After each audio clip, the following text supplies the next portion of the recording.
Okay, hello. As the Prime Minister of China, I'd like to present main goals and the reasons why we started this one-child policy. One-child policy was adopted in 1980, and the initial principle was to marry late and have babies late. And we also stated that the most desirable number of children is one. So, when we started this policy, there were three main goals. First goal is to keep the carrying capacity of China.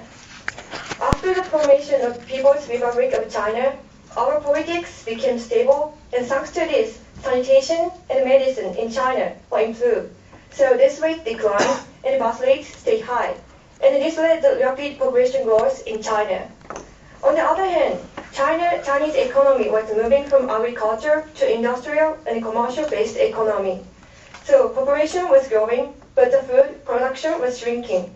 So we were afraid that this overpopulation might cause China to exceed our carrying capacity. And also, we had bad memories about the Great Leap Forward. During this time, we put a lot of efforts to realize industrialization, but the resources were limited, so we couldn't support people. So we didn't want to make more people suffer from such kind of starvation, so we started a policy in order to keep the carrying capacity of China. And the second goal is to keep the development of the country.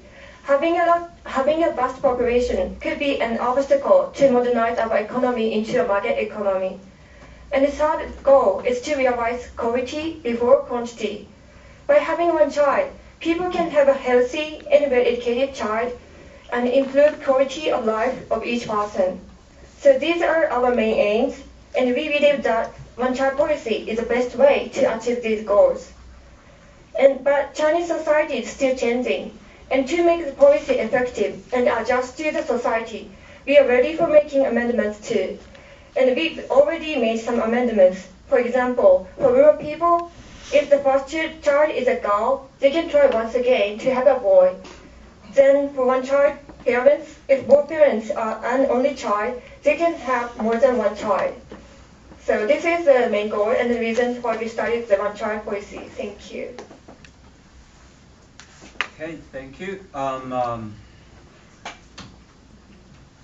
Okay, so Vice Prime Minister, you may have the floor.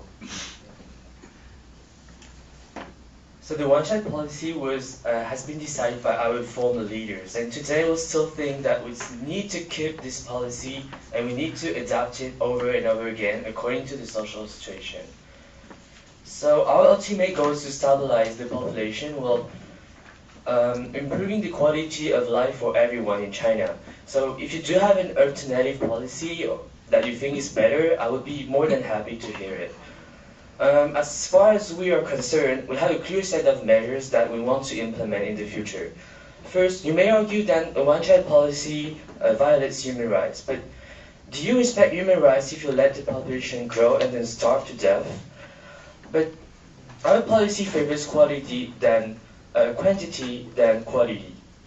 Favors quality than quantity, sorry, as the Prime Minister said. We want less but healthier and more educated children. We desire young generation to be more skilled to upgrade our economy.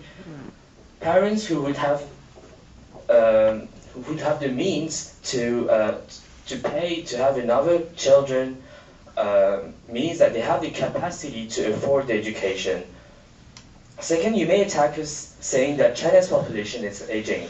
Our policy is to establish a fund with the big sum of money we have invested abroad to support the elderly. We encourage young generation to save money for their retirement, and last but not least, we prolong the legal retirement age according to life expectancy in China, according to the regions, and according to the percentage of elder in the whole population. Third, and that's my last point, you may also point out our population deficit of women and also the status of women in China. Then please let me remind you that the number of girls, there's a significant numbers of girls that are not reported in our official data. And please remind you as well that women are traditionally discriminated. We think that women can be better educated and more desired thanks to the one-child policy. And to do so, we will create incentives for families to have one daughter. For example, free tuition at a university boosts in college entrance examination scores, subsidies to families. And last but not least, we want to regulate the use of ultrasound technologies for health assessment rather than gender distinction and regulate our borders to combat sex trafficking. Thank you. Okay, thank you, Mr. Vice Prime Minister. And now please give the warm welcome to our opposition leader.